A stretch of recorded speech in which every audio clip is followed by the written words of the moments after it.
the Assembly's Committee on Housing and Homeless to order. Travis, could you please call the roll? Sure thing. Ms. Allard?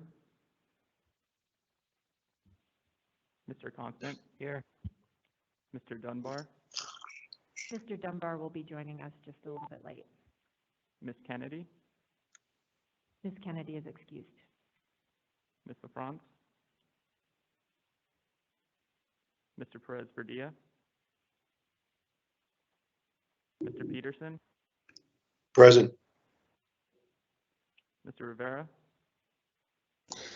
Present. Mr. Weddleton? And Ms. Zalatil? Present. Thank you. So the agenda has number 3, audience participation. That is an error. We have 2 periods of audience participation for today. We have one after item number 5 for shelter provider and partner comments, generally on the shelter licensing.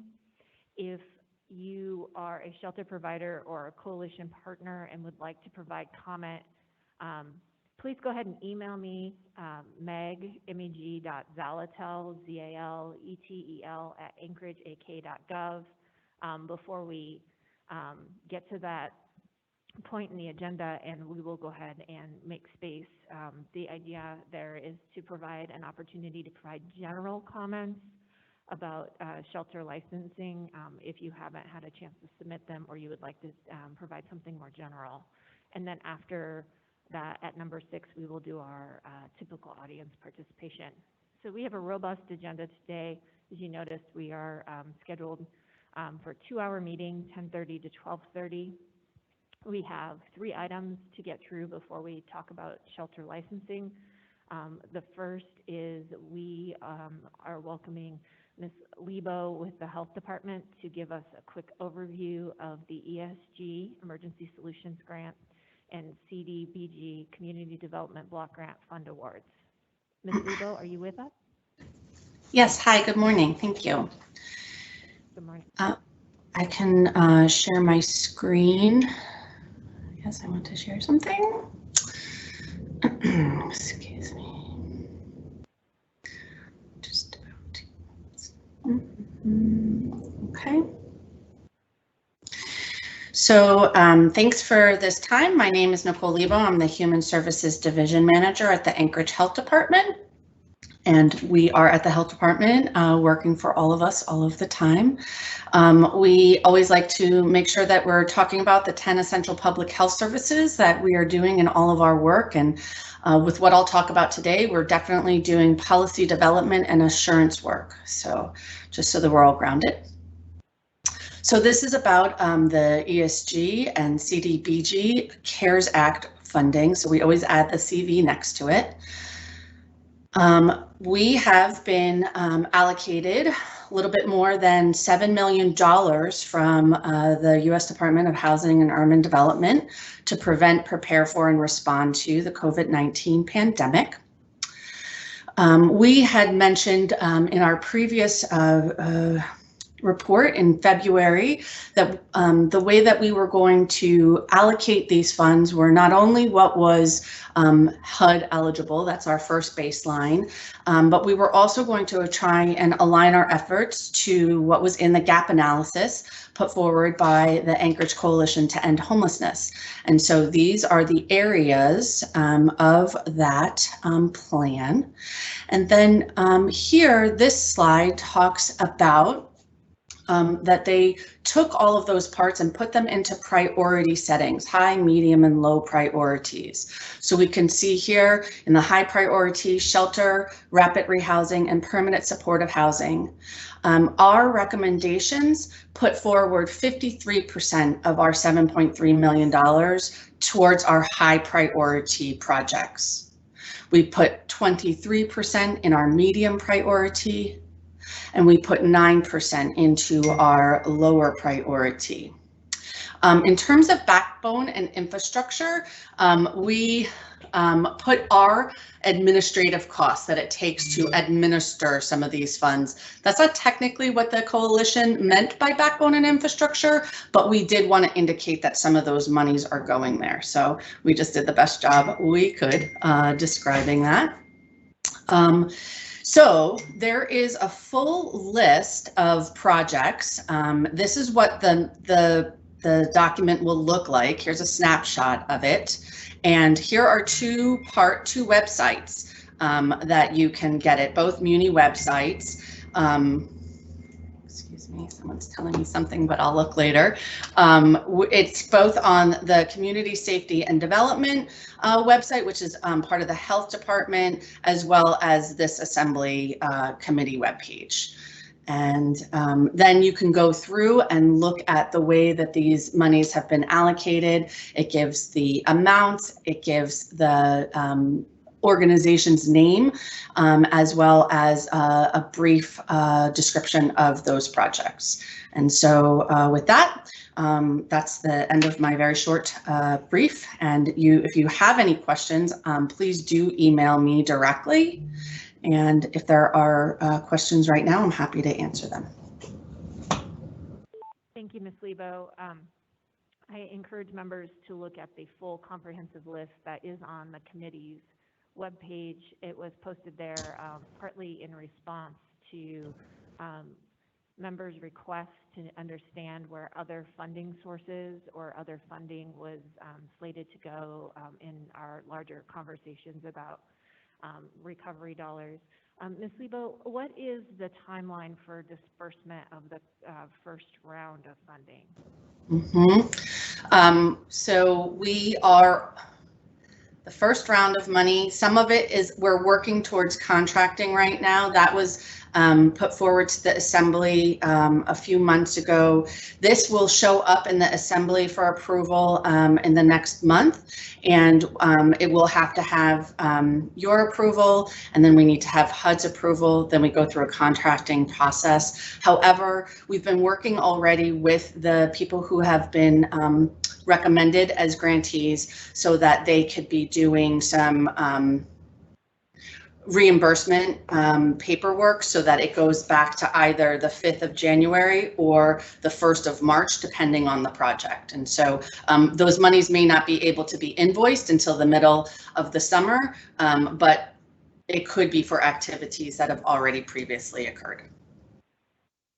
Great, thank you so much. Thank you for joining us today. And again, I encourage members to look at that full list of projects. And it sounds like the presentation wasn't able to have been seen on the screen by some. And so I don't know if we could drop it into the chat or it is on the Assembly website. Thank you so much. Yes, thank you, Ms. Lebo. Yes, it is on the website for the committee. So you should be able to access it there. So next up, we have a quick recap of the Mass Care Transition Plan, next steps and where to get updates. And I believe we are joined by somebody from the Emergency Operations Center. Good morning, Chair. This is Incident Commander Bob Dole. Permission to proceed? Please do so. Thank you. Thanks. Real fast, overall change in the mass care transition. Mass care transition for the disaster response will not be transferred over to AHD. Instead, it will be temporarily attached to the Development Services Department for the disaster response mass shelter operation. I would emphasize this is temporary and will not affect any of the ongoing activities AHD is doing. This allows AHD to focus on vaccines that are vital to our recovery. It also frankly provides some added SAP support that's important to mass care and administering the bevy of 32 to 34 contracts they are. Next item up on the longer term transition and the 4-phase plan we previously talked about. The final phase of that, which will identify how we go about meeting the known requirements, is still on schedule to be done in late April or the very early part of May. Going forward, as a reminder, that's an EOC contracted line of effort that AHD and AB are facilitating with the community providers at large and getting extensive input from across the spectrum. Third item, in terms of ongoing transition internal to mass care, we have 3 housing intensive case management bids. We're in the process of going through to make those into a contract, working with those bid materials. Last, the updates question. I believe you should have received a response from the mayor's office on Monday for your resolution passed for the written update every 2 weeks. We stand ready to provide regular updates in this committee meeting, given mass care will be taking a separate path from vaccines and testing in the health committee or the health committee as you so direct. End of report, ready for your questions. Great, thank you, Mr. Dole. Are there any questions? Mr. Rivera? Oh, sorry, Thank Mr. you, Madam. Rivera, before you go forward, we've been joined by Mr. Weddleton here in chambers. Thanks. Thank you, Madam Chair. So I may sound like a broken record, but as I bring this up often, I'm curious for the mass care transition plan. How are the clients, and in particular any groups which represent the clients, being involved in this entire transition? And in particular, I'm curious if the administration, or rather the EOC, has considered partnering with HRAC, which I believe would be very much willing to assist in gathering sort of some comments, information from the clients served by our current mass care facilities. Through the chair, Instant Commander Bob Dole, I don't recognize that particular organization as one that's been involved in the ongoing discussions. I could be wrong, but if you can send me the contact information afterwards, we'll certainly make sure we add them to the discussion. But Ms. Lebo, who is involved in facilitating the effort, may have something to add. If I may, I would also say that they have been recently involved through the work that we're doing through AgNewBEC and the EOC and AHD's collaboration to come up with the step down plan. So they have been involved, and they can perhaps be more involved, but we appreciate the suggestion. Who is involved in facilitating the effort may have something to add. Thank you, Madam Chair. Thank you. I do have one question for you, Incident Commander Dole, and it's not one that has to be answered today, but one to be flagged as we look at getting either biweekly updates or we take this up at the Health Policy Committee. And that is, what are the transition plans specifically around non-congregate shelter as well as the Fairview Rec Center? Thank you. Madam Chair, so noted, and we will include those in our updates. Thank you very much, and thank you for joining us today. The next update we have is the Healthy Spaces update, and I believe we should have Parks and Recreation Director, Mr. Durand, on with us. Yes. Good morning, and thank you, Chair. Well, I apologize for the background. I haven't used this computer in this format for a bit, but I will get started. The Healthy Spaces Division is almost fully operational. We have hired all 6 permanent positions, and we have been bringing on the seasonals for the summer operation, and the rest of them, that being 14 total, will be all in the workforce starting next week. This week, the team has focused on loose trash here in Anchorage, and specifically in areas surrounding the Sullivan Arena within the Chester Creek Sports Complex. We also did clean up our first camp within Russian Jack Springs Park. It was a public safety issue as related to wildlife. The camp was attracting a bear that recently came out of hibernation, and we got that cleaned up on Tuesday. Tomorrow is going to be our first big push for a large camp cleanup. We'll be working in the Mountain View area, and specifically areas within the snow disposal site and surrounding right-of-way.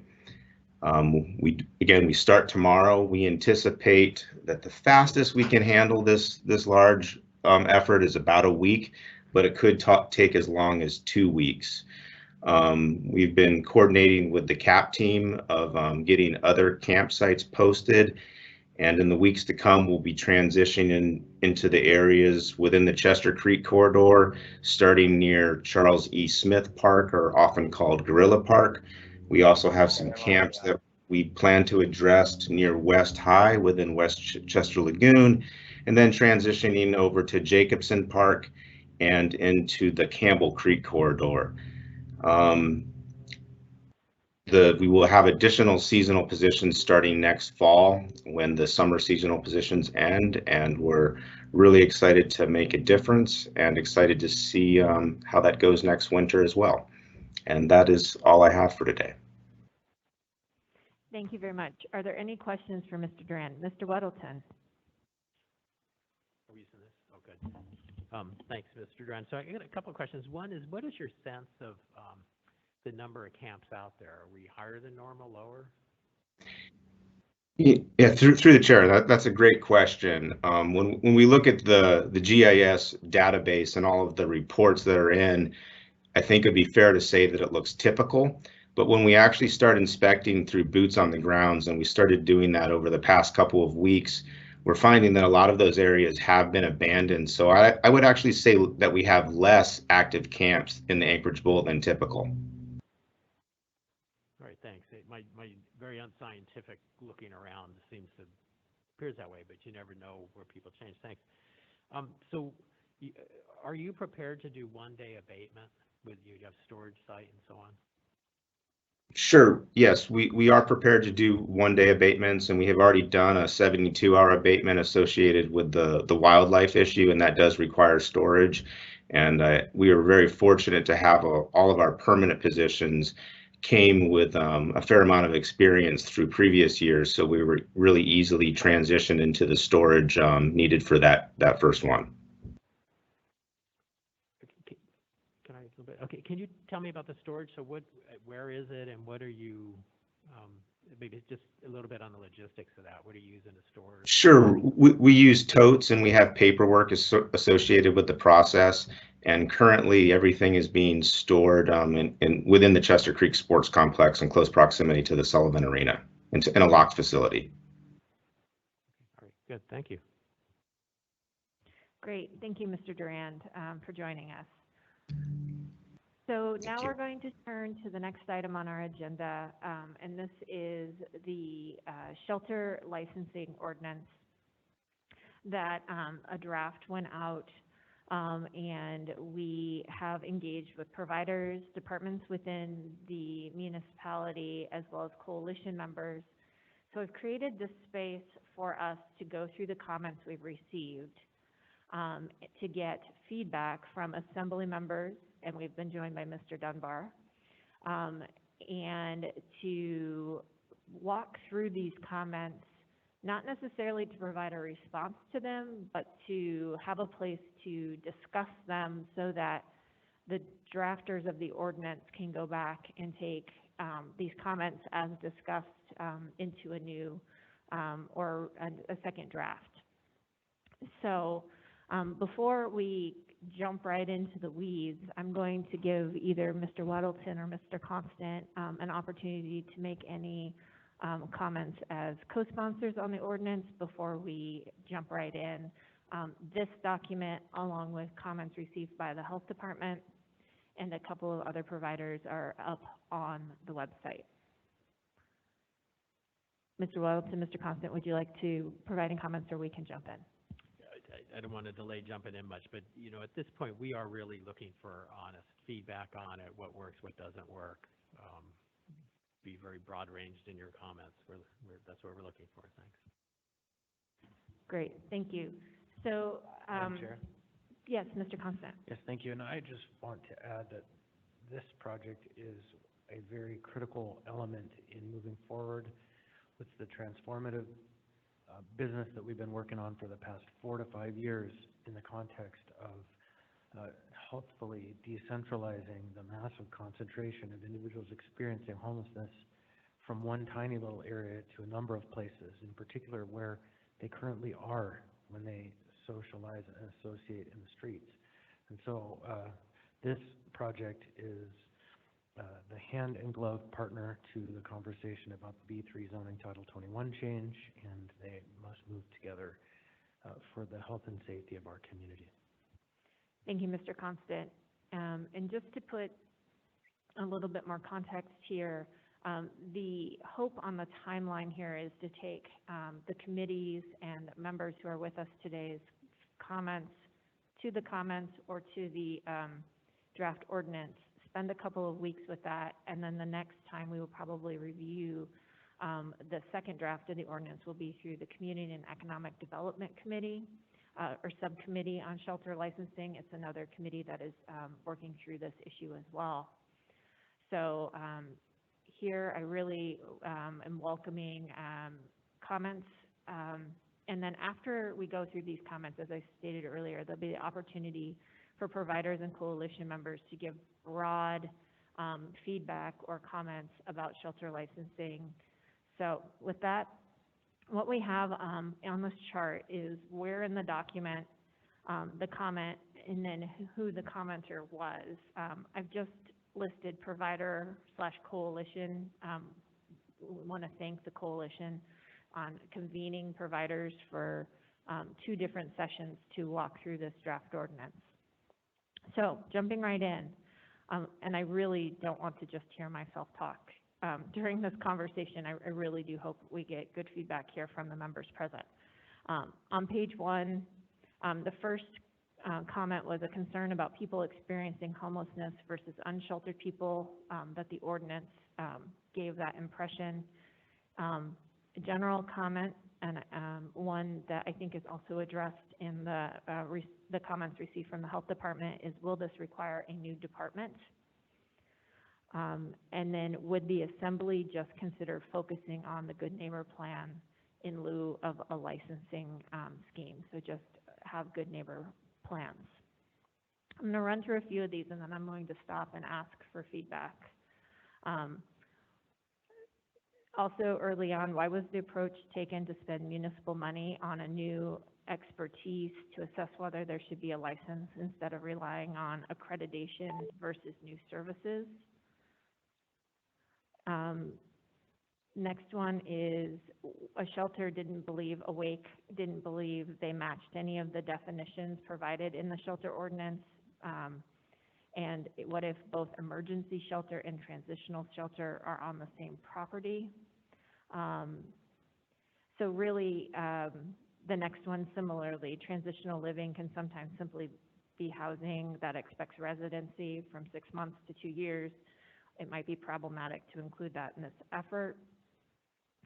And then the next couple of comments are around emergency cold weather shelter or emergency shelter, as just for those who may not be aware, or to refresh your memory, the Assembly passed an ordinance around emergency shelter, which used to be called cold weather shelter. It's currently excluded. What's the reasoning for the exclusion? Or where does it fall in this? Or should it be included? And then at present, the draft ordinance has licensing for day shelters separate from night shelters. So would that require 2 licenses? And then there are some barrier definitions, high barrier, low barrier. And finally, just to take us to the bottom of this page, what appeal will be provided to a recipient or client if not allowed to be admitted to a shelter? So there's quite a bit there to kick us off. Mr. Rivera. Thank you, Madam Chair. So yeah, on the first 2 general comments, which sounded like they were coming from the health department, I also had some of the same thoughts, particularly with that first general comments. Will this require a new department? As you know, and as the members know, the health department has been under a lot of stress recently with dealing with the pandemic. And we've given them some additional resources, but I just can't imagine that the health department would have the resources needed to be able to both administer this, as well as the health department code enforcement officers to be the teeth to this. And I think when we hear from the public, I think one of the most common critiques we will hear is that, you know, this ordinance lays out a lot of great things, but unless there are teeth to actually enforce the ordinance, then it is somewhat meaningless. So I'm just very cautious for me about making sure that we have the staffing in order to actually uphold, from what I see, our commitments, right? If we pass this, we're making commitments to do certain things. So I'm just curious for the health department to get their sense of what kind of staffing they need to actually make this happen. And then from the sponsors, I don't see a summary of economic effects attached to this. Is that something that the sponsors were considering putting forward in a final version?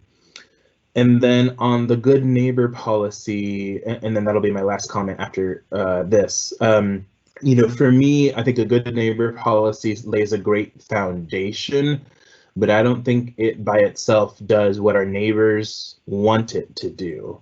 So I think we need to do both. I think we need to have that good neighbor policy in place, and I think we need to have this type of ordinance structure in place as well. On the good neighbor policy, and particularly, you know, this is a new concept, at least in its current iteration. Will the good neighbor policy look very similar to the good neighbor policy that was included in the RFP for the Golden Lion, or is it going to take on a different shape or form? That is all I had. Thank you, Madam Chair. Thank you, Mr. Rivera. And we did get specific comments from the health department, and those are posted. I just wanted to flag those because I cannot put multiple documents up here at once. And if we work through this one quickly enough, we'll bring up some of those others. Are there any other comments on that first page? Mr. Constant? Yeah, I just would like to respond to Mr. Rivera's question about the resources and how we'll do this in relationship to staffing levels. And in the end, we have a duty to figure that out. We can't return to the shelter system that we had, and we also can't spring up shelters across town without some kind of real structure and meaningful process. And so the answer to your question is, through this debate, we will come to the answer of those questions, but we have to answer them and we have to do it. Thank you, Mr. Constant. Okay, we're going to keep going through these. So next up is, okay, there we go. The current model for shelter is a 24-hour shelter. Would it require 2 licenses? Similarly, what if a shelter is called temporary, but it has mostly domestic violence survivors? Where does that fall in this licensing scheme? What happens if night shelter has 1 operator and the resource hub or day shelter has another operator? The draft says 1 license. Then there's some concerns about the definition of low barrier. There was a comment that to encourage us to think about barrier shelter as a continuum rather than binary. Why make a distinction in licensing? Are there different requirements depending on the classification? So before I turn to a different type of shelter that's discussed, are there any comments or thoughts that members would like to give about indicating different barriers for shelter or numbers of licenses for nighttime operations versus resource hub or daytime operations? And this will not be your only opportunity, of course, but I just am trying to flag these on a topical basis. Mr. Constant? Yeah, thank you. I think the one that I can, off the top of my head, respond to is the question of multiple operators within a certain site. And I think in the end, the answer comes back to who has site control, the leaseholder, the primary occupant of that location is the one who would best be served as the primary. If you have ancillary services being provided there, or even day services, but they're being provided by someone who is a leaseholder to the primary occupant of the property, then it would tie to the primary. Thank you. All right, so we did, oh, sorry, Mr. Weddleton, please go ahead. So how would you want me to just tap the table? Because I don't Yeah, really we have it on. don't have the queue here in Yeah. the room yet, just Okay. tap the table and I'll pay attention. Okay, that's fine. This is, I think, a little trickier. I mean, it might be what Mr. Constance said, but you look at, you know, like Brother Francis and Beans Cafe, they were basically on the same site, but I think they operated very independently. I don't know if one had control of the site, but they were definitely part of the same operation effectively. I mean, what's your thoughts on that? So there are actually two lots there, and so they're independently operated. That's how it works. And so then any conversation about the fact that they have a compound there actually really leads into this conversation that we're having about licensing, because that's one of those moments where, or one of those phenomena where on several cases you had one operator pointing to the other one and saying it's their fault, and the other one pointing back saying no, it's their fault, and never being able to come up with a coordinated answer until really strong interventions occurred. And so it certainly is still an area that needs improvement, and things did and have improved down there, of course, and the operators at times tried their best and at times maybe didn't. And so that's why a kind of a third-party benchmark, a licensing structure is, in my opinion, a wise tool. But they definitely had two operations, two lots, two building owners, all of it. Well, yeah, can we engage a little bit? Yeah, please do. This is the opportunity to get these comments in. It feels like this should be more like an assembly meeting when we meet here. I do need to note for the record, we've been joined by Ms. LaFrance, but please go ahead, Mr. Wells. More committee meeting where we can chat more. Because I think this is a challenge, and it's kind of like we think of this licensing as somewhat similar to what we did for marijuana, but if you get two cultivation operations side by side, whose odor is it, you know? And that's something we haven't really, what we have now doesn't really address kind of that conflict that can happen. We need to, I don't know, when you think about that, you know, you have two operators side by side pointing fingers at each other. I would suggest, though, that even if this doesn't land in the health department because they make the determination that they can't find the resources or have the will to do it, if it's another department, that's the opportunity for the leadership to broker a conversation and determine who is functioning within the rules and who's showing an unwillingness, and that's when you get into the process that's established to do performance improvement, and it probably starts with both. And in fact, I could give you a concrete example, a separate industry, of course, not shelters, but as I mentioned before, the concept of the neighborhood responsibility plan in the cannabis licensing evolved from the conversation between the Brown Jug and, whatever it is, at 13th and Gamble, and Spirits of Alaska, the two liquor stores that were operating within a block of each other. And the Fairview Community Council sat down and said, here's what we're going to do. We're going to come up with a plan. We want you to join us and tell us what you're willing to do and what we're willing to do. And the ownership of I forget if it's Brown Jug or Oak and Cake, I think it's Brown Jug, came to the table. They committed, these are the things we're going to do.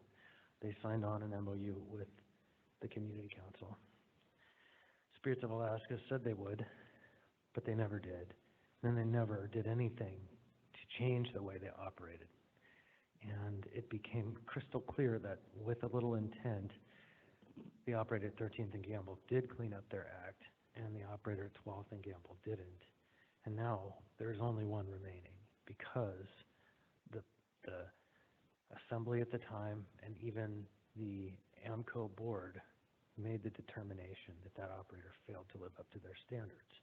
And so it can be done when you have two people very close to each other delivering a service that's very similar to each other, when you have people who are willing to make a change, and then you have people who are not. And so this whole thing is about relationships over time. And so when you track that back, that neighborhood responsibility planning conversation between the liquor stores evolved from the MOU required by the Planning and Zoning Commission after a challenge to the conditional use of the Brother Francis shelter. So it's all connected, and it's feasible that we can come up with a working plan. And when you have a willing leadership in the administration, many great things can happen. I appreciate important history. Great, thank you. So we are, for those following along, we're now on where it's referenced for page 4 of the licensing comments, and this is where we identified runaway shelters. This is something that is licensed already through the state of Alaska. So the comment is runaway, is that a standard term? Would prefer a different term other than runaway. Maybe youth with an age range experiencing homelessness would be preferred. We did receive extensive comments from our youth shelter about their state licensing requirements. Those comments are posted, and we will be looking at those very closely as we move forward, because we did want to rely on their expertise about what they already do in terms of the state. Yes, Mr. Constant. Thank you. And there's an open question about what this body determines is sufficient to meet the licensing standards when we're done. Should a state license qualify? Should a national accreditation body's certification be sufficient? And so any of those questions that align along the lines of, do we need to do this because we have other benchmarks that we are measured by, isn't a question that we would want to look closely at as we move through the conversation and make the determination what standards can be met through a third party and what are some that are specific to our locale that don't fit within any of those others. So I look forward to exploring that more closely. Thank you. Mr. Rivera. Thank you. Yeah, thank you, Madam Chair. Similar comments along the lines of Mr. Constant. Yeah, I actually had to look up the state statute that was in that particular section because I also did not know what this meant. It's somewhat self-explanatory, but I think if this were to remain in the ordinance, I think it would be helpful to better explain what this particular provision in the ordinance means and who it will affect. And, you know, I'm also interested in, do we have any of these types of shelters right now? Is Covenant House considered this type of shelter? And is there a need identified for additional types, additional shelters of this type, or do we have this in here simply just to provide sort of a range of different shelters if any providers would like to operate one of them? Otherwise, I don't necessarily have opposition to it. I just think additional clarity would be helpful. Thanks. Thank you. Okay, so we're going to move forward. Next comment is good neighbor policies. I've seen in this town put all the onus on individuals experiencing homelessness and providers, and not on the police, the municipality, et cetera. And then we've been provided some community-wide policies by providers. So I think this goes back to the question of what form the good neighbor policy will take. There's a further comment down, and we can discuss it now or then. Should there be a singular uniform good neighbor policy? Should there be a preferred or form good neighbor policy? Or should it be individually developed community council to community council? So that is a set of outstanding issues to be discussed. So just flagging it, we'll pick it back up as we get closer down. So again, we have some questions about the intersection of licensing with day shelter and night shelter on the same campus? How would that campus be licensed? And then a question about how transitional housing licensing in this lens may impact assisted living homes with transitional services. And concern that the current definition of day shelter could unintentionally include home and community-based services, community centers, and behavioral health day services. So the scope of the definitions, there are some concerns that have been expressed and noted to be further reviewed, partly by the ordinance sponsors and also with legal. Next comment is, who is the director? I think that's a really good question. I think that question is back in terms of where this ordinance would land in terms of enforcement and implementation. And next, on page 4, this next discussion is around background checks and fingerprinting and barrier crimes. And I'm just providing a little bit of context in case you do not have the ordinance up with you as well. And so the comment here is, we hire lots of former felons. It has a huge positive impact. 50% of the staff have felonies. They know the streets and find this very difficult. And interested how barrier crime language will impact the upcoming peer support certifications in our community. And for those not aware, peer support certifications will be in the context of behavioral health services. So we asked the providers to provide us some comments about background checks and barrier crimes because we wanted to hear from them about their operations. And we also wanted to ensure safety of operations. So if there's any comments or concerns or thoughts about barrier crimes and background checks, now would be a good time to raise those. We will likely circle back to this. There are a few more comments. Yes, Mr. Rivera. Thank you, Madam Chair. I know I'm talking a lot today, but so I have to agree with the sentiments of the whichever provider shared that. I suspect, just based on the earlier conversations from the sponsors, that a lot of this language came sort of transplant from the marijuana language. And perhaps that is why that language is in here. And if I'm making a wrong assumption, I hope someone corrects me. I'm not sure if that necessarily, well, for one, I disagree that that particular language should necessarily be with marijuana, but we're not here to debate that. But in particular with this shelter licensing, I don't know if that language is particularly as relevant here. So I think this is worthy of further discussion and roundtable, in particular with the providers, just so we can get a better sense of, that comment where we hire a lot of felons.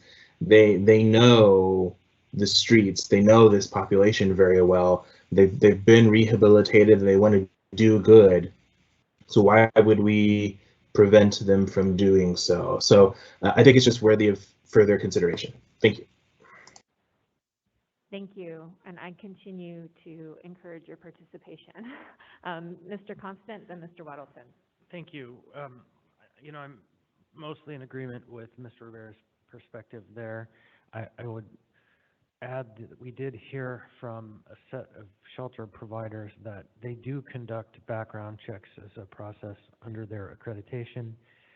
And so, I think we should separate these two elements, background checks versus barrier crimes, because I agree with the idea that we should provide as much as possible opportunities for people to walk back and make commitments and improvements and improve their lives by helping other people improve their lives. And at the same time, if the accrediting bodies require a background check, it's probably wise for us to have some element of that. And so that is an area of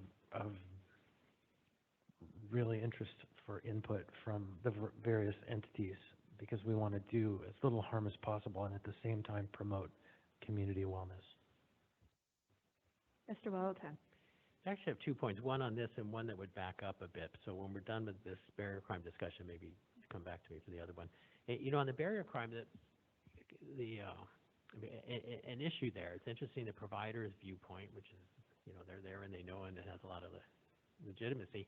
But the average person in the public hears a shelter, and you're going to have people who have sex crimes and all these kind of horrible drug and violent crimes, and they're going to not only be there, but you're going to hire them. You got to be kidding! And this is near my neighborhood. We hear that. You know, people are pushing back on that. So it's anyway. I don't know if it's, you know, educate people and say, no, this is a good thing. They're off your street and they're in here and they're working, and this is improvement. I think that message maybe needs to get out. But you know, it is a very real, natural concern for people when you say there will be a shelter somewhere in the broad vicinity of your neighborhood. And the other issue, I think that's, oh, I'm sorry, Mr. Peterson.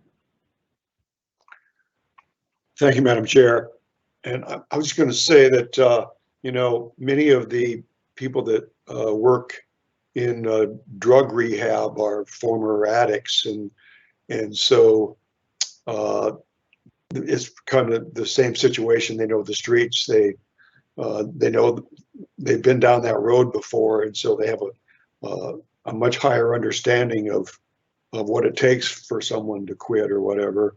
And so, you know, we just have to figure out what former felonies are going to be allowed and which ones might not allow someone to hold a position like this. I don't know where or how we do that. I don't think we've ever done anything like that as long as I've been on the assembly. So that's a new area that we're if we do that, that we'd be getting into. Anyway, thank you. Thank you, Mr. Peterson. Anything else on this particular topic? Okay, as I said, we'll be circling back. Mr. Weddleton. Thanks. So Mr. Duran's online. I have a question for him regarding the municipality's role in this good neighbor policy. You know, there's a certain amount that a shelter can do, but there are some things that really only the city can do. So, Mr. Duran, one thing I'd seen in LA, and it's a concept that intrigued me, is that they set up a shelter right in the middle of a neighborhood, took people off the street, and they made a commitment that they would have regular police patrols and that they would have no tolerance for anyone camping on the sidewalks or in any public space, you know, within, I think, a quarter mile of this shelter. And that sounds pretty good. And I'm saying, well, who would do that? Well, probably not the police. That would probably land on, you know, the Parks Department's team. But what would that look like if there were, you know, a shelter brought some people in and then it was full and someone said, what am I going to do? It's late, and they pitch a tent on the sidewalk. And now we have this commitment. And Mr. Duran, you could say, I don't know yet, is a perfectly good answer. But if you have any thoughts on how that could work, that would be helpful too. Yeah, this is Josh, and through the chair, Mr. Weddleton, I will take you up on that offer. I don't have a good answer.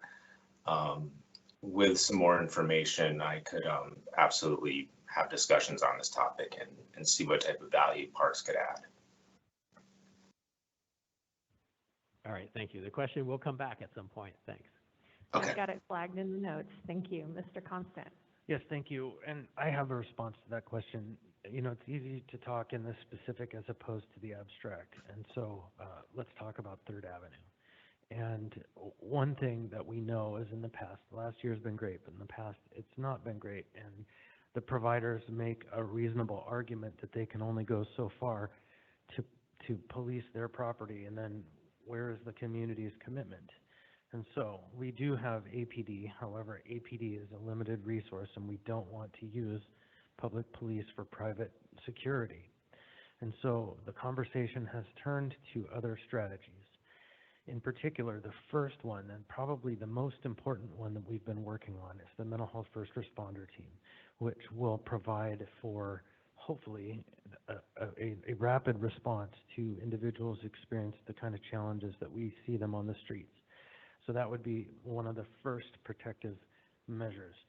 Obviously, we have parks and the green space team that will work to keep and clean up the public spaces. But one thing that's been requested by the people down on 3rd Avenue who live nearby is to do something similar to perhaps hiring an additional shift of security ambassadors through the Anchorage Downtown Partnership, who could provide an hourly sweep or every 2-hour sweep through the sections of the neighborhood that they're contracted to do that work. And so they would be then an active daily, hourly presence in the area, ensuring that the right people are contacted depending on what the nature of the challenge is. And so these are just 2 or 3 of the potentials. We're in discussions about helping to set up a business improvement district in Midtown, which would have the effect of creating a rapid response team to do ambassador work again. And so then we have the resources that are already existing, like the Anchorage Safety Patrol and others. The thing that we find is the coordination is what's lacking. And so once we get these teams that we've been working on stood up, it's likely that we will have a robust response for that area. We need to look at each area for the specific assets and challenges that they have and respond to them individually. And, we call it a neighborhood responsibility plan because it's the responsibility of the neighborhood. The neighborhood isn't the provider, it isn't the community council, it isn't the police or the city, it's all of those things. Thank you. Okay, so we are moving through this nicely. So we are still on page 4, comments. Paragraph about required license for day shelter is very brief and doesn't describe the necessary components. I recommend limiting this to good neighbor policy, trash responsibility around the shelter, background checks for the leaders. So day shelter or day engagement has been fairly brief. If there are concerns or thoughts about day shelter, the interaction of day shelter or resource hubs in conjunction with night services, I think that's one of the successful things we've learned during COVID is 24-hour services on campuses, and how to capture that in a workable and reasonable manner within this ordinance. Those comments are very welcomed from everyone. I'm going to go ahead and move on, though, to page 6 in the chart here. Number 15 says a copy of the rules of conduct, including the proposed maximum stay. There was a question, would there be a maximum stay at a shelter? Also, as part of accreditation, background checks and processes are covered.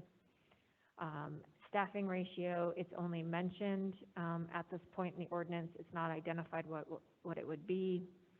And then all services offered are listed. Unclear if it's for all services at the location or services related to the shelter. So these on page 6 really got into a conversation around more kind of the nuts and bolts of shelter operation. So if there are additional thoughts about those, we would be happy to take them now. If not, we'll keep going. And I'm sure some of these, all of these items are interrelated. So if there's something that triggers a question or a thought, we can always pop back. Mr. Constant. Thank you. So, and we did not propose a maximum stay within the text. We just recognized that some providers have a maximum stay, and that language is included because we know that, but this is an area of very interesting to explore.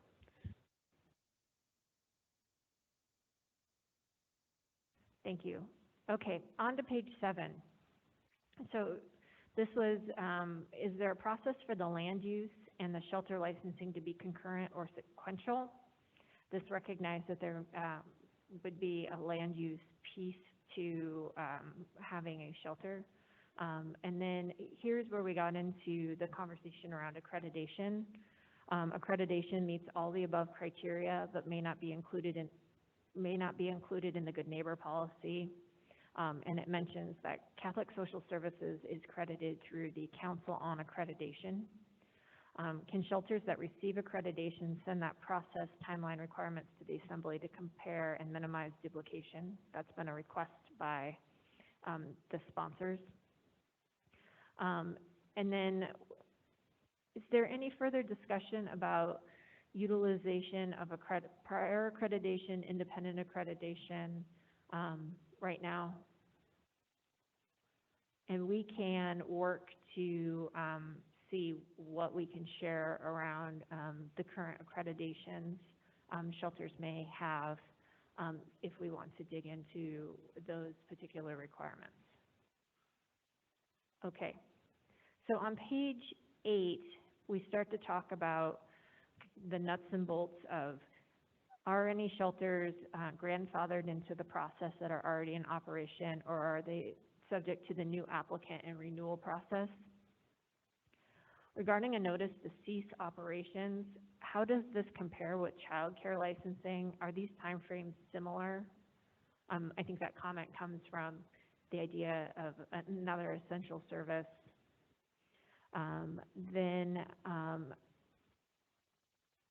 So those were really about, is this going to apply to all shelters, regardless if they were already in operation?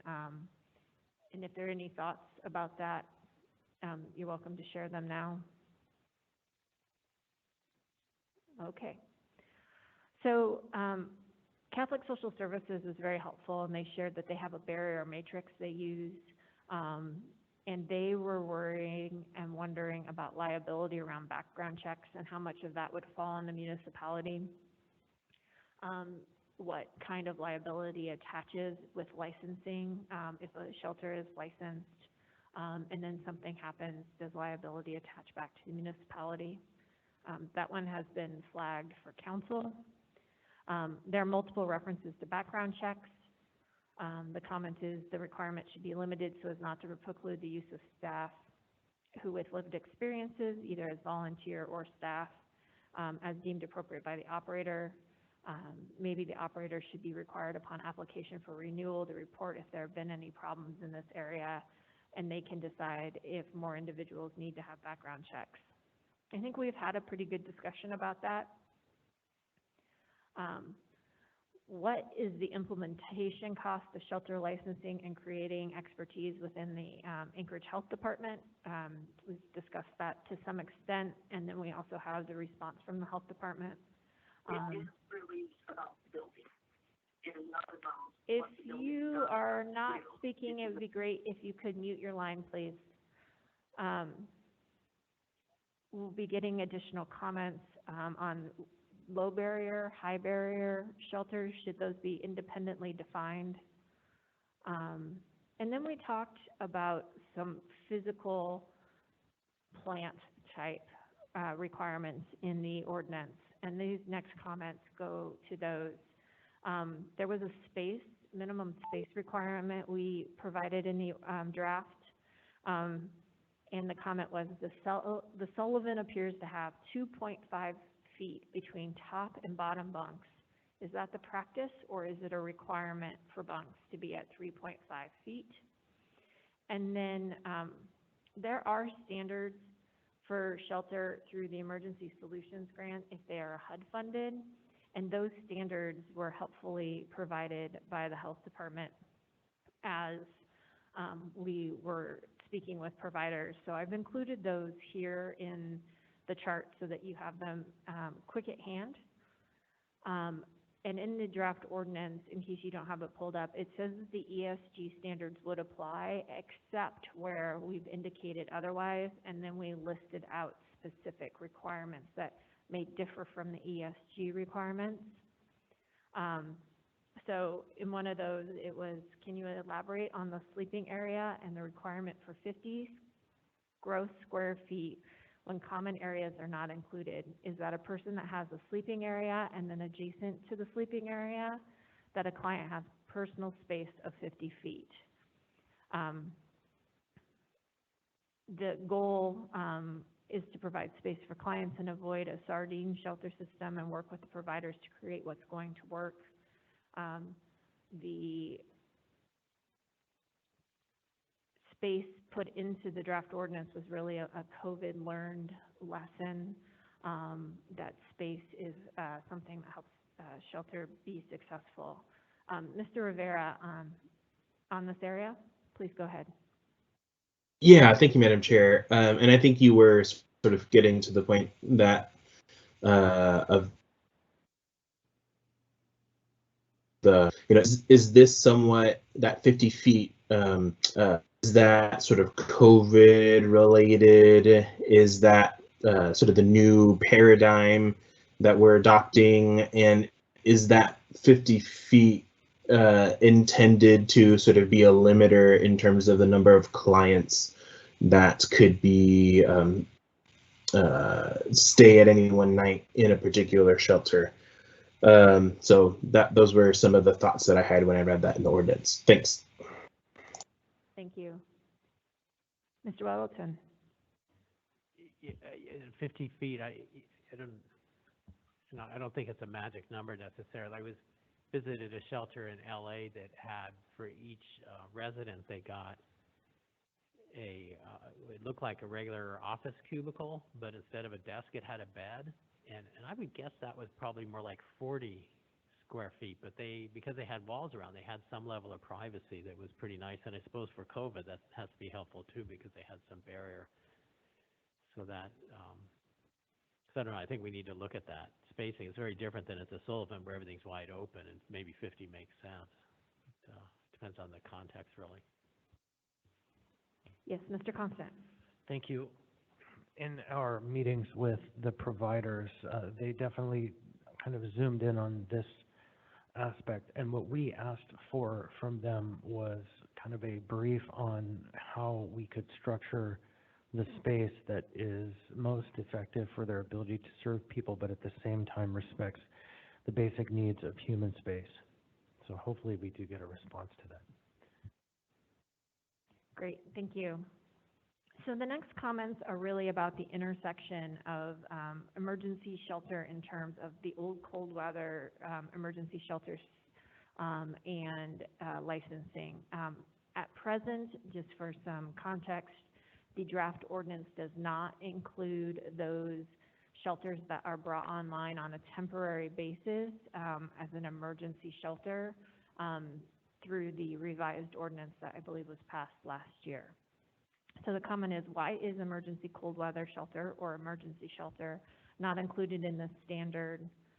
And then originally looking at limiting to year-round providers to avoid requirements on churches, temporary shelters, but those could be included in phase 2 of the licensing. We should see what we need to bring over potentially from these standards to emergency cold weather or temporary shelter, and whether there should be any substantive standards in that portion of the code, or if the application for temporary shelter, which has to be submitted with the health department, covers that. So are there any comments about whether or not to include temporary emergency shelter? Again, it's very similar to the old cold weather shelter, but can be brought online at the discretion of the health director.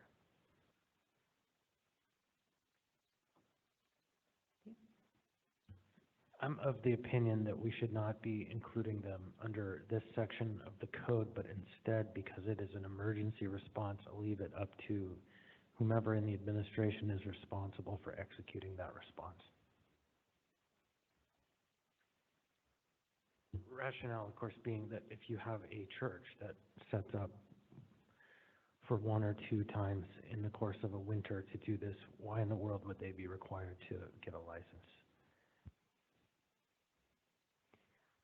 And then I'm going to add on to that comment is that, because it reminds me of one, when we had the comment about should it just be a good neighbor policy or should there even be licensing, one suggestion that has been put forward is what if it was a permit, which apparently is felt to be less than licensing, and my response at this moment is permits seem to be more time limited in basis. If we look at how permits are generally provided, they're for a temporary service, a building permit, or a food handler's permit. They seem to be much more time or season limited.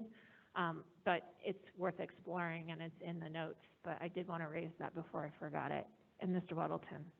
You know, permit could be almost forever because we are talking about a special land use permit with a conditional use, and that stays with the land for a very long time. So permits are almost the challenge here. We have licensing because those permits, once you got it, it's almost like you got it no matter what you do, and we want to get away from that.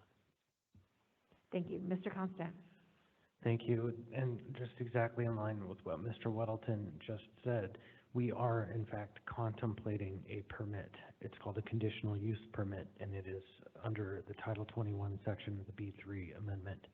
And so, but why we're not sticking to just that as a tool is because history teaches us once that conditional use permit is granted, the only way that that conditional use permit can be amended is by the consent of the owner of the right, that is the conditional use permit. And so what motivation would somebody who's running a subpar operation have to concede to a change to their conditional use permit if they're being able to do whatever they're already doing and there's no leverage to change that behavior? Thank you. This is why we're having this discussion. One word can mean different things to so many people. Okay, so next, page 12 comments. These next comments really talk a little bit about data, one of my favorite topics. So it says, one of the purposes listed for shelter licensing is data collection. Are you planning to support or require HMIS, which is the Homeless Management Information System, I've got that right, for non-HUD funded shelters? So are there any comments about whether or not use of HMIS should be required for non-HUD funded shelters? My opinion is HMIS should always be required because it sets the data so we know what's happening. But I will note that, and I'm sure we'll continue to have discussion about it. Mr. Constant.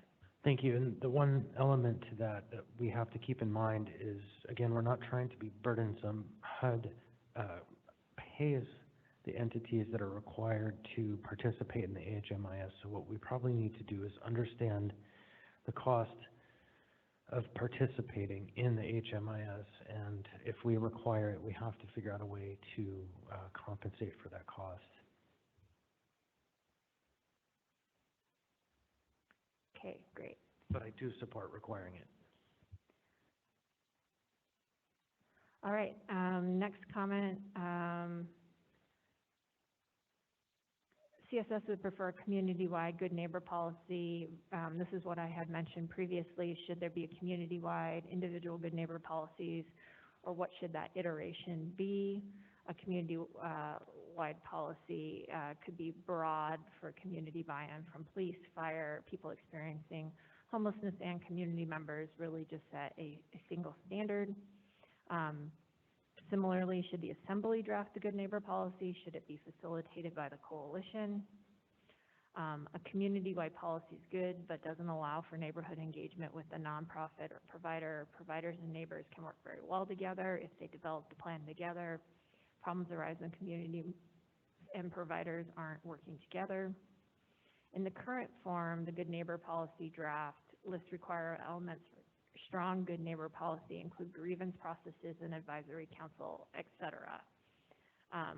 So we do have a draft good neighbor policy that did go out with the Golden Lion RFP, and I appreciate the health department's work on getting us a draft and a good starting point.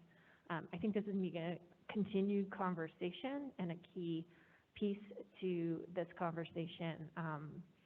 So we will continue it, and of course, welcome feedback as we move through. So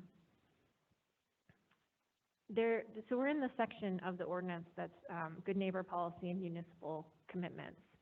And one of the municipal commitments listed is no tolerance for unlawful loitering, et cetera. What does that look like in operation? How would it be enforced? How would the municipality be accountable to this commitment? This commenter would love to see measurable requirements around municipal outreach, keeping sidewalks cleared, et cetera. And as was previously stated, municipality could fund outreach teams similar to the Downtown Partnership Safety Ambassadors, and there'll also be the mobile crisis team online at that point. How could the rollout of the Healthy Spaces program support some of the cleanup efforts? So a lot of conversation about not just the good neighbor policy, but the municipal commitments and how the two intersect and how there would be enforcement and accountability. Anything else on good neighbor policies, municipal commitments, enforceability before I move on to the last comments here? Okay. So page 14, is there specific reference to children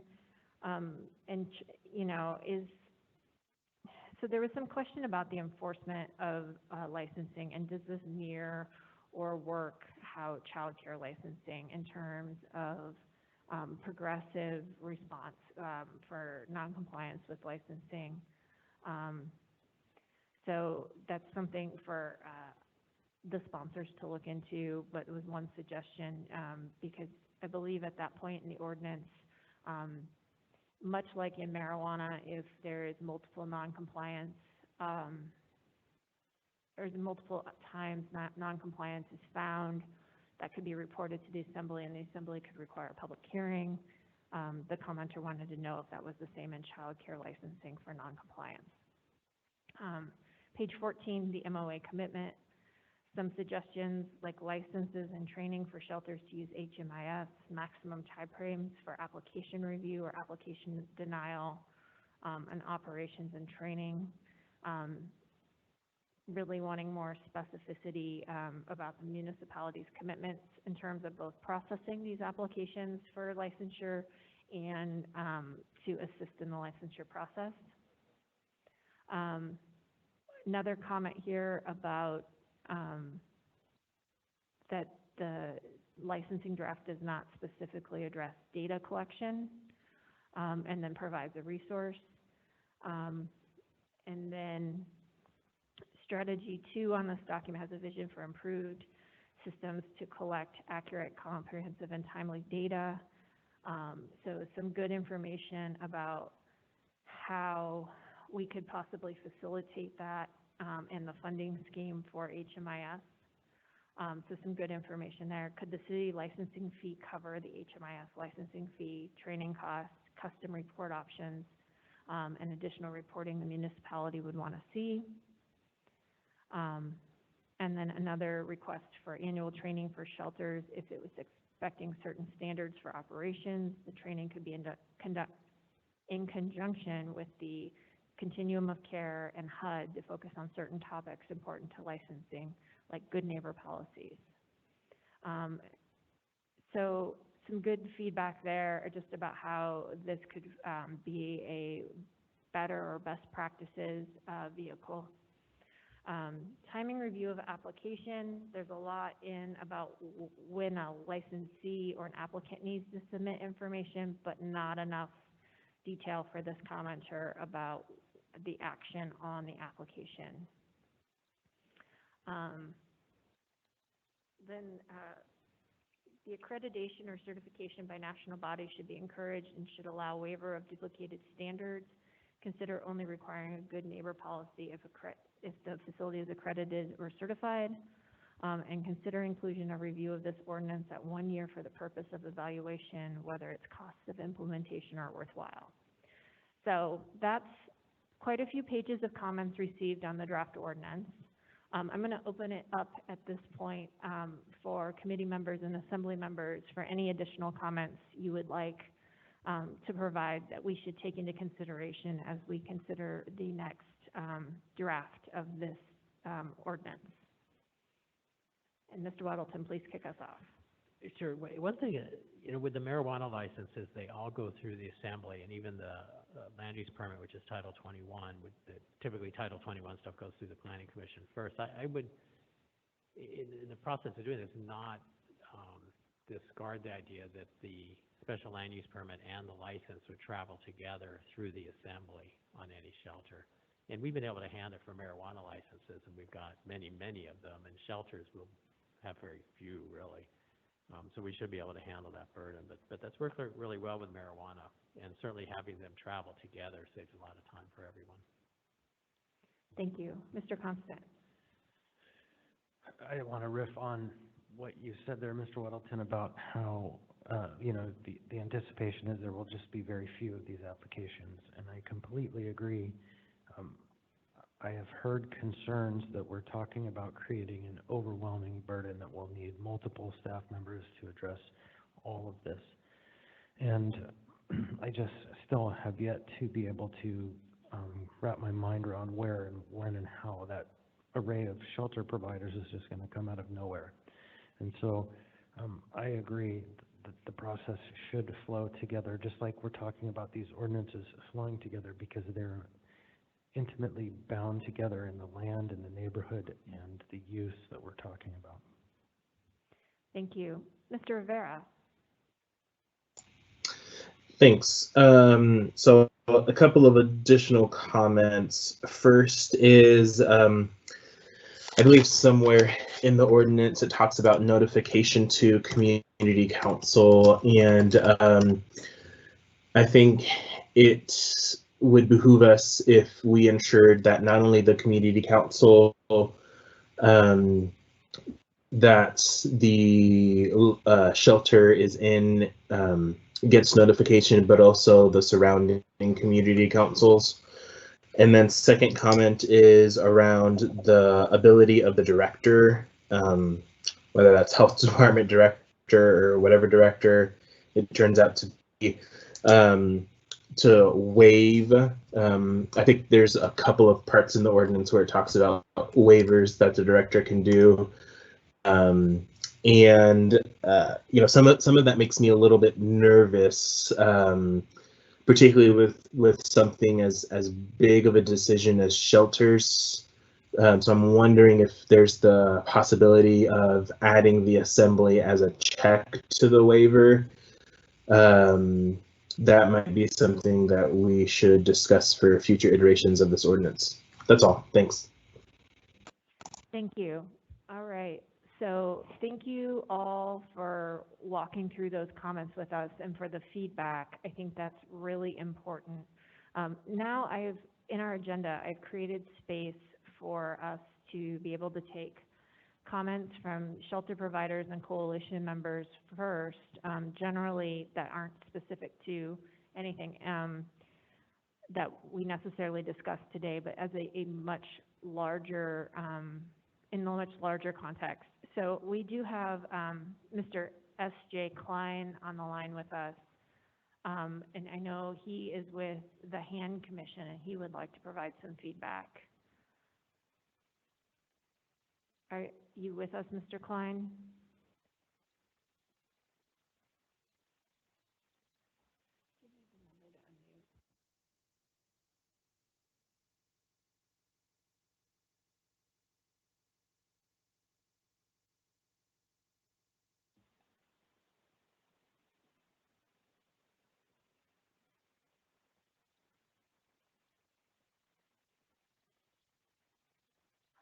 Mr. Klein, I believe you are unmuted now, if you would like to give comment.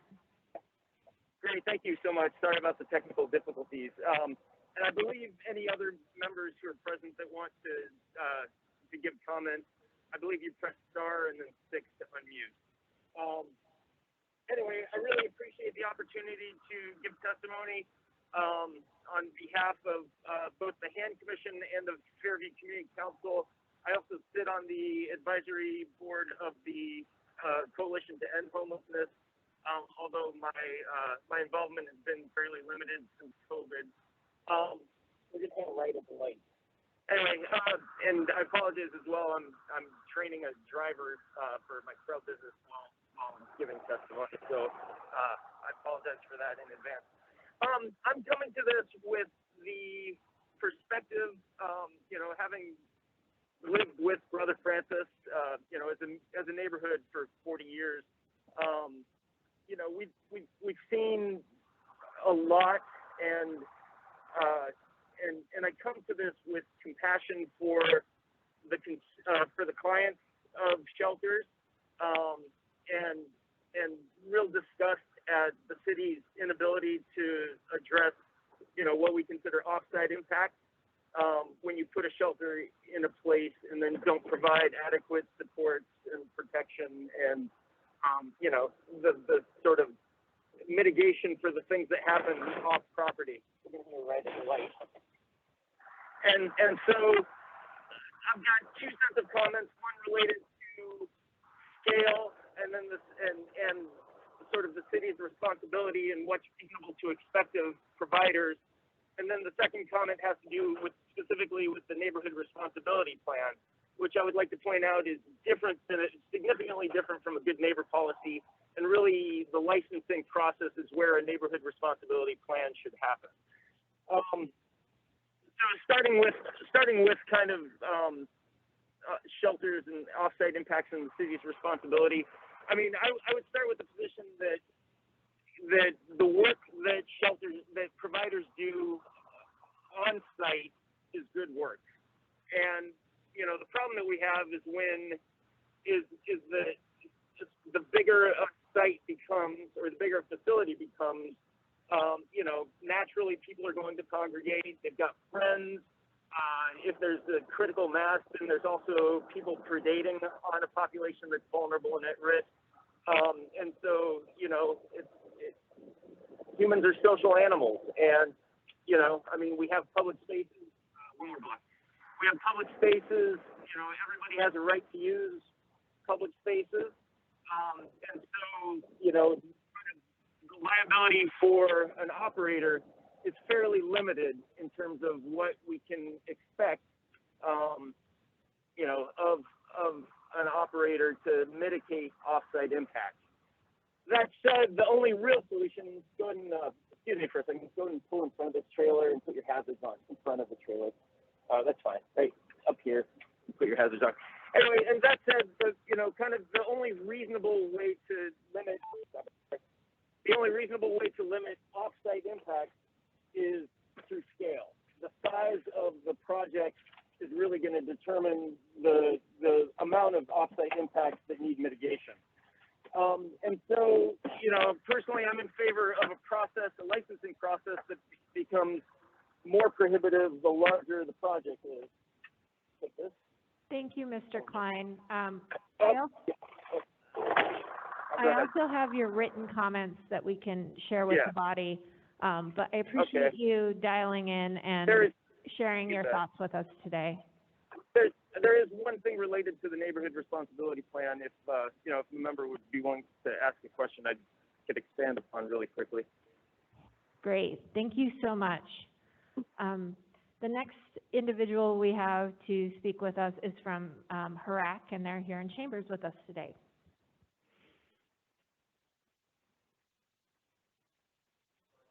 Oh, microphone, please. Thank you. Roger Branson. I'm a mental health advocate out of Eagle River, and I am a coalition member with the Homeless Response System. I forget the acronyms, but a division of the Anchorage Coalition in Homelessness. And I wanted to talk a little bit about the history of HRAC. I know that did come up earlier. HRAC came into existence about 3 years ago. It was not long after the Anchorage Coalition in Homelessness reorganized and refocused their perspective. HRAC original members, they used to be a informal group that we don't hear much about anymore, that was known as the Downtown Family. And so the original members of HRAC that came into form there, which is a group that the only requirement to be a voting member is to either currently be or formerly been homeless. So the face of HRAC is constantly changing. And those folks came on and were briefly involved with HRAC as an attempt to get their voices out and heard, and through that, they started finding channels to do that.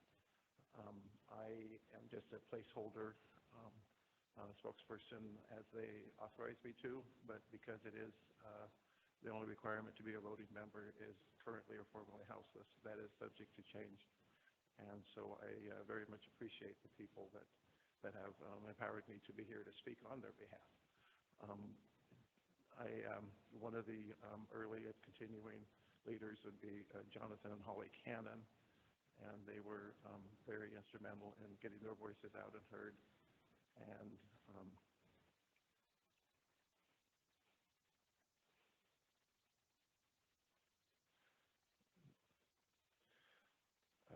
Jonathan is adapting to being a father, and he didn't realize how disruptive a newborn could be to sleep pattern, and so he's going through that right now, and I'm supporting him in that, and I do expect them to, and Holly to return to their roles with RAC, and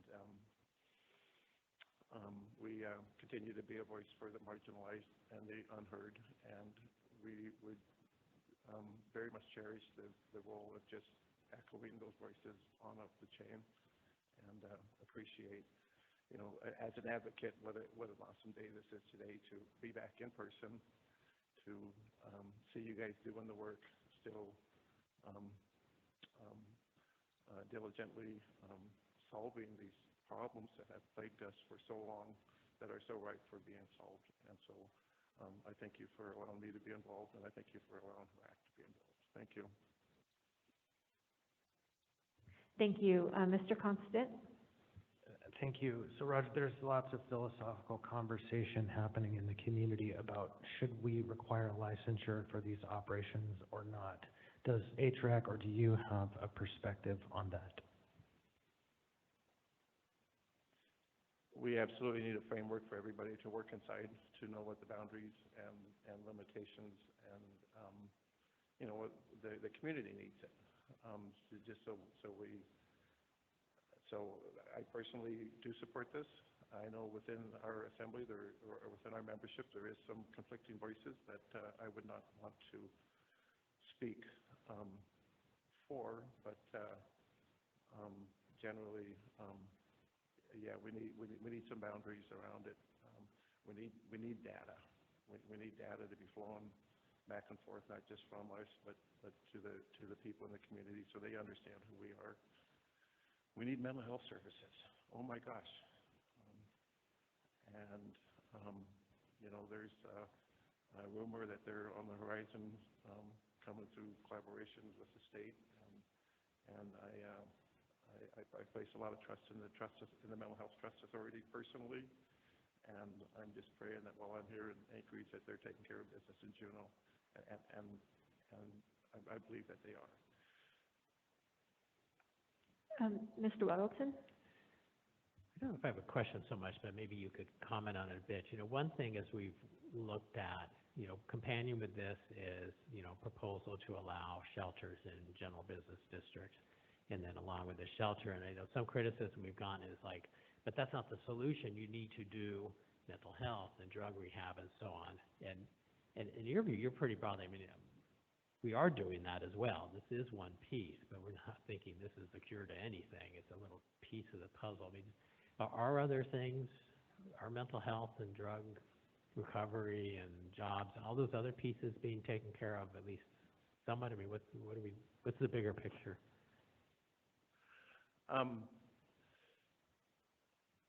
Yes, and I don't know, just a general comment of what we've been through this past year. The world went through this trauma that we all went through with it, and it was this pandemic, and it was, you know, we didn't know what to do in the moment, and we did the best we could. And as an afterthought to all of that, I've been spending some time at with the folks in shelter and realizing that our response to trauma was to round up everybody that's traumatized, the really hard ones, and to put them in one place. And we've got 400 people with every imaginable trauma that, you know, all gathered together in one place, looking for what's next for them in life. And those those situations, those life circumstances are going to have to be resolved one person at a time. And it's going to take a peer, a friend, a trusted member of the policymakers to sit down and to understand, A, what the problem is, and what path we can provide for that person to move through onto whatever is next for them. I wish there was a one-size-fit-all. I wish I could just say, boy, if we just dropped $1 million here, it would be over, and I can't. Yeah, thanks for it. You have a really neat perspective in the rest of A-Track that I really appreciate. On that thing with John and Holly learning how to be parents, I'm still working on that 25 years later. It doesn't end. All right, well, thank you. Thank you, Mr. Branson, and our congratulations to John and Holly. So that concludes, I didn't have any other signups or requests for shelter provider or partner comments. I know more are coming, and we will circulate those as they are received in written format. So we're going to move on to number 5 in the agenda, committee legislative and budget priorities. I think we've discussed these pretty extensively. Just a quick recap, budget priorities. There are 2 proposals that have been put forward in the COVID response or recovery dollars. One is for intensive case management, and the other is for outflow coordinator through UAA, but that process is currently on hold until we get additional guidance from the chair. Mr. Weddleton. It's just on that, so you put these, because we have our own funds. Are you referring to that? Or, because also the state's working on theirs, and these new definitions, they have an awful lot that are designated for things that we were doing with the CARES Act funds. These are currently proposed to be in the municipal allocation. Also, another budget priority, and one that was flagged during the first quarter budget revision discussion and germane to this topic, is whether or not the mobile crisis team needs to be funded at 24/7 in order to access additional federal funding that is specifically being put toward mobile crisis interventions from the federal level. So just keep those on your radar, and also take the opportunity to look at the ESG and CDBG funding awards through the CARES Act funding as we consider how all of these pieces are put together, and be sure to forward any questions on to Ms. Lebo about those 2 funding sources. Mr. Constant. Yes, and just wanted to put on the record a conversation that we've had by email that it is an interesting scenario that the federal government is appropriating funding for mental health first aid mobile crisis teams. And if in fact the requirement is that a 24-hour team be in place, that effectively means we could double our money, because if the feds are going to come down and fund it, we just need to fund it up front to get to the 24 hours. Then we were already going to spend the money for the half day. This just gets us to 24 hours basically for the same cost. And so it's wise for us to be looking closely at that funding. Thank you. All right, seeing no additional comments on committee legislative and budget priorities, we will move to audience participation. As we typically have sign up for an initial audience participation, I did have one individual sign up. So we will start with Mr. Oliva. And you are unmuted, Mr. Oliva. Welcome. You have 3 minutes. Thank you. Can you hear me? Kind of. Can you speak a little louder into your phone, please? Can you hear me better now? Perfect. Please go ahead. Meg? I can't hear you. Oh, we can hear you. Please go ahead when you're ready, Mr. Oliva. Okay, if you can hear me, I am a man of few words. Today I'm going to prove it. I'm in a pickle. Part of the homeless plan is buying my parcels, but I ran out of cash a long time ago, waiting on loans, other financial hurdles, and I needed another location to stage I had a plan in effect, but from January 6th to today, the railroad hasn't responded. The Heritage Land Bank for temporary storage to stage the trailers to be moved to another location or sold outright, which is the ultimate goal. It didn't happen, and I lost my contractor to move all this stuff today. So it just adds another burden. And due to litigation, mostly chlorine, disinfectant, my appeal failed. Fines are due, community service, and I think I handled the anger management part of it. The community service, I chose Habitat for Humanity. On Saturday, I went over there on a recycling event, and I offered to donate them probably $200,000 worth of inventory that they could sell at a higher price than I could just auctioning it. And I told them I'd give it to them, but they need a grant to restructure their interior for shelving, and they need some money for the outside storage for the huge volume of trailers of inventory that I'm going to give them. Now, this is part of recycling, but a part of climate change, but more importantly, when anyone is homeless and doesn't own their own home, I shook Jimmy Carter's hand very proudly.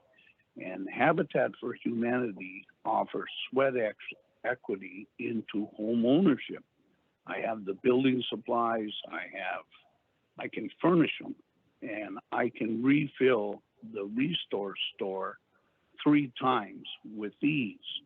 But the logistics of that for them and storing it, I got to get it off my lot to complete the sale, and then I got to get it over to them. They have no storage for that huge volume. So I'm short 300,000 cash. I'm throwing out an idea to work with Habitat for Humanity. ConocoPhillips just did their training room or repair shop similar to Maggie. I think you do Mr. things Oliva? like that. But yeah, it's great. But I'm short 300,000. I got to find the money. Thank you, I'm Mr. encumbered Oliva. on the lot. I'm not sure if you Do can you hear have any me. questions? No questions. Yeah. Did you hear? Yep. Well, you didn't even ask. Are there any questions for Mr. Oliva? I am not seeing any. Thank you for providing comment. All right. Is there anyone in person who'd like to provide comment? Yes, please come forward. The mic's already on. I'm sorry, my name is Ruby Montefilli, and I'm the program director for Choices Outreach. And we work really close with individuals in mass shelters. We ran 2 programs this past winter. One was the PATH program, who does the outreach, and then the HPS program, which is housing problem solving. I'm just here today to speak and to advocate for the clients we serve. I know there isn't an immediate fix for homelessness, but we have close to over 800 people right now that are accessing these emergency shelters. And then I think about my team, a group of amazing people that go out and do outreach. Last summer, we went out into the community and went into places that most people wouldn't go, and brought services to individuals that the naked eye misses or looks at as less than worthy of any resources that the community has to offer. Due to COVID, a lot of those individuals had no other choice, especially during winter. They had no other choice but to access these emergency shelters. And because we are still in the midst of this pandemic, it's harder for those individuals to access places to even get a shower, to get a meal, because for some odd reason, it's always a fight.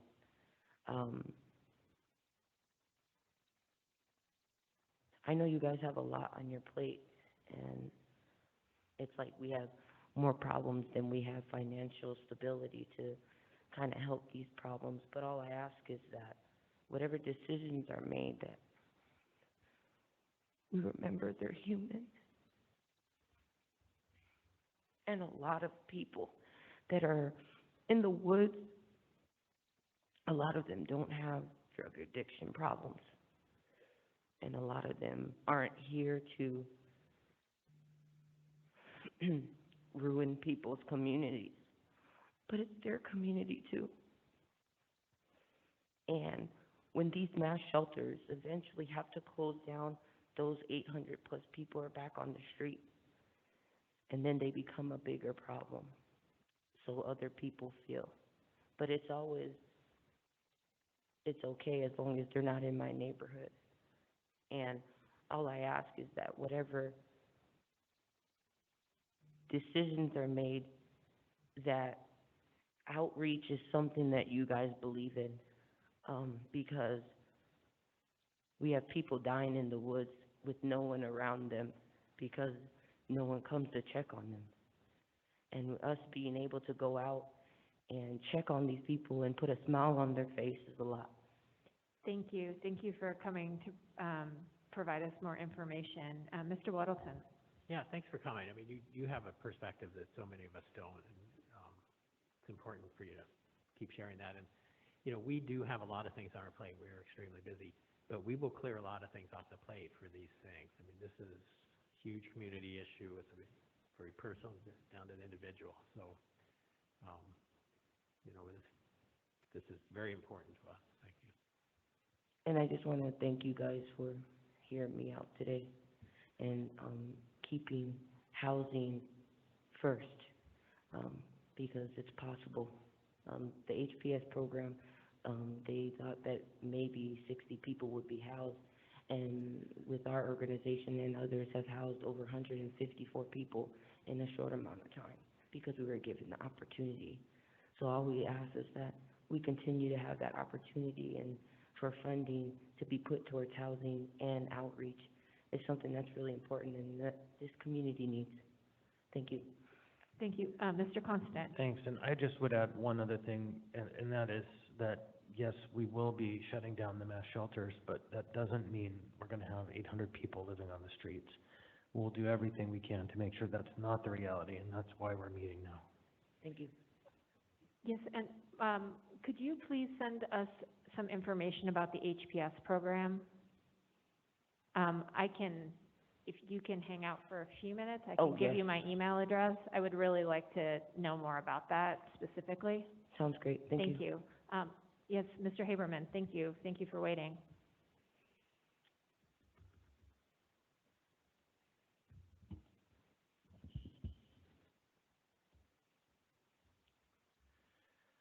My name is Eugene Carl Haberman, an Alaska resident for 43 years, 20 of those years an Anchorage resident, currently a Metro Valley resident. Follow the public process. When the public process is done appropriately, decision made by the governing body is more like a public interest. First, I've said this before, I strongly compliment members of the Assembly, administration, for their continued attention dealing with the homeless issue over the years, not just during COVID times. I see a big difference between what you do with respect to the silence that's coming from the Metro Borough Assembly, which represents over 100,000 Alaskans out there, and they continue to say COVID, they deal with COVID, not really, but they deal with how they're going to spend the money, particularly COVID money, and they don't deal much time with respect to the public's comment on that, but I don't recall hearing much of any word say the words on homeless. And homeless exists out there. It really does. And I hold the press responsible for the indifference of how it's been overlooked. But as far as members of the Assembly, you have not overlooked the issue. And I applaud you for continuing on addressing it. as an ongoing situation, even after we get out of the serious situation dealing with COVID. It still will be with us. But with respect to being with us, I have to raise concern respectfully that prior to COVID, I had the opportunity to be with members of the Assembly on a tour of Brothers Francis Shelter. I was alarmed and concerned. And what I'm concerned is this, too.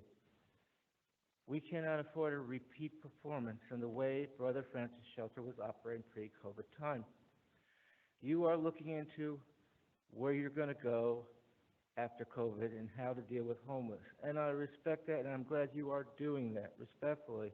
But the fact is, you need to address the situation that occurred in that Brother Francis Shelter run by Catholic Social Services and address it seriously. And you need to address the issues of homeless people in regard to why they do not want to go to places like Brother Francis Shelter because of concern about the safety issues, which I can deeply recognize.